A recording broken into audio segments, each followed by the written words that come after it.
Welcome to On Comics with Lonnie Webb, and today we're going to talk about why you don't have to watch Europa Report. The reason that I will not complain if you like that movie is I am Lonnie Webb, and if you want to find out about what happens in my world, the place to find that out is throughcomic.com. And please subscribe to this channel. It's the most current information from me about what is going on and what Gene is helping me compose that would occur on the channel. So please like, subscribe, and leave a comment now that we're friends. I have just finished coloring FATGIRL number 2. That is out on Kickstarter for John Rhodes. And I'm sure if you send a note to John Rhodes, you can get number 1, which I also colored, and a good comic recommendation if you read comics. That is an easy accessible, the way I read it, family-friendly type of comic. It's not too adult. Following that up, previously I have released Destiny Mountain Demon. It is on Indiegogo. The links for all of these are in the description. I would appreciate it if you'd go check that out.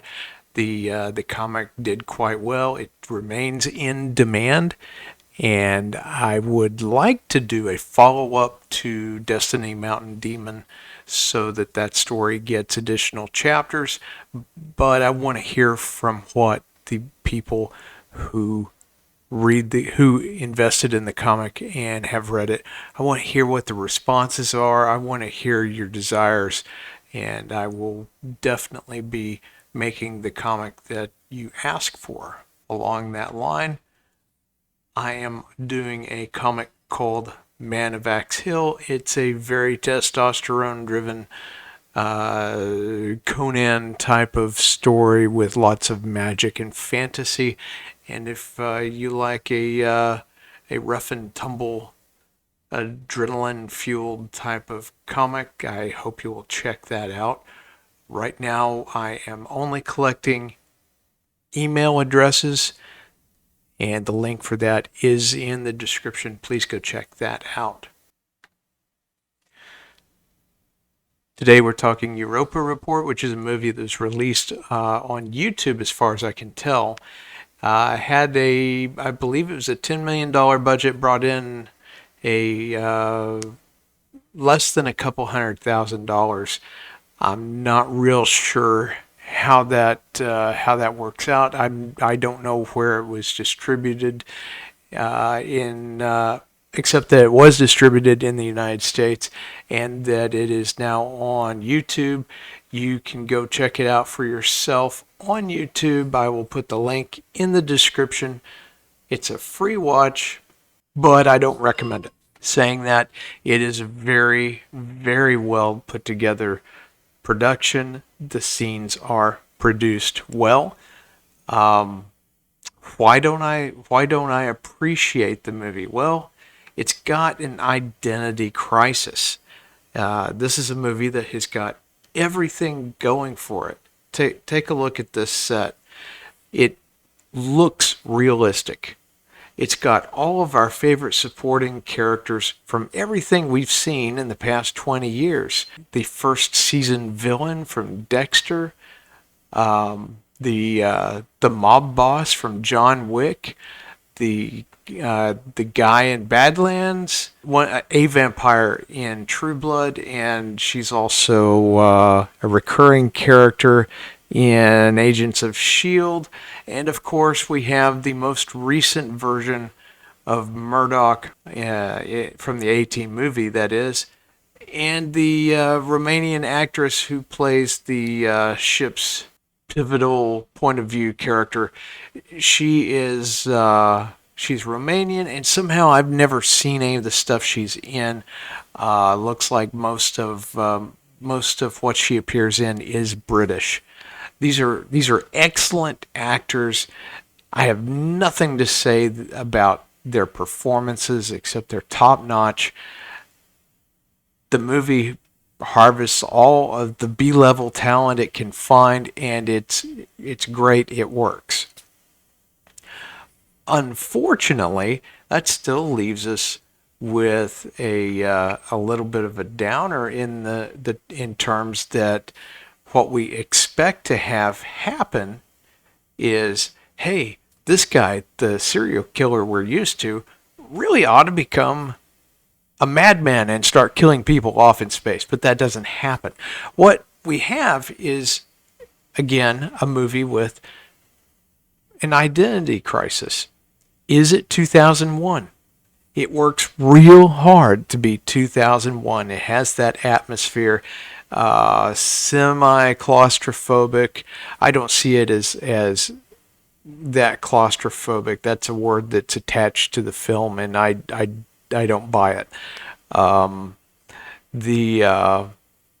The film has the tone of realism, and you want to believe this is what spaceflight would be like, but it all hinges on suppositions that are easy to question.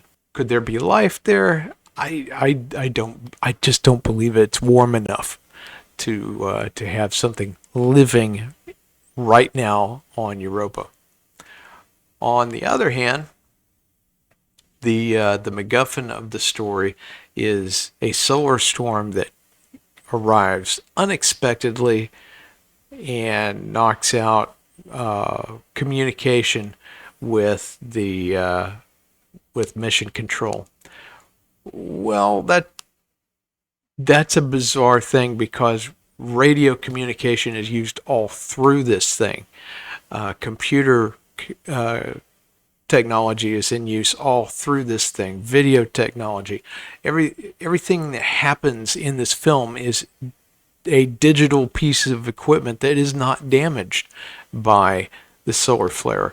So if the antenna on the outside of the ship is the only thing that is damaged, I just find that really hard to believe that they didn't think to shield the inner workings of the communication system. So let's kind of speed ahead mentally. By the way, we are talking spoilers at this point.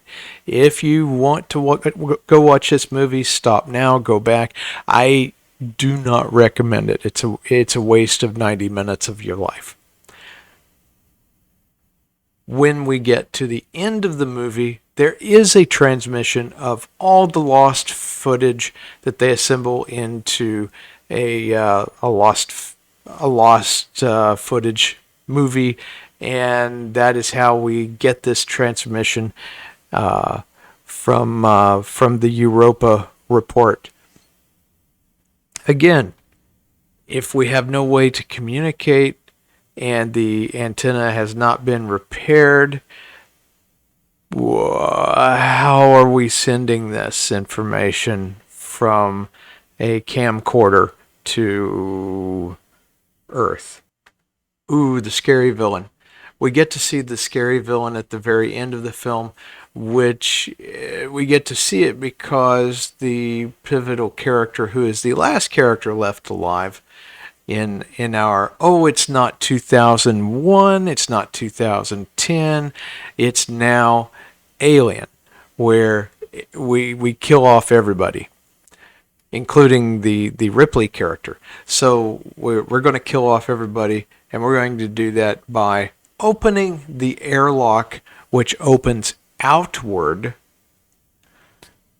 in the spaceship that has crashed through the ice and now has an ocean around it, and the the airlock is going to move the ocean out of the way as the door opens and lets the water in. One, why in the world would you let the ocean in if you're sinking? It's not going to make you float.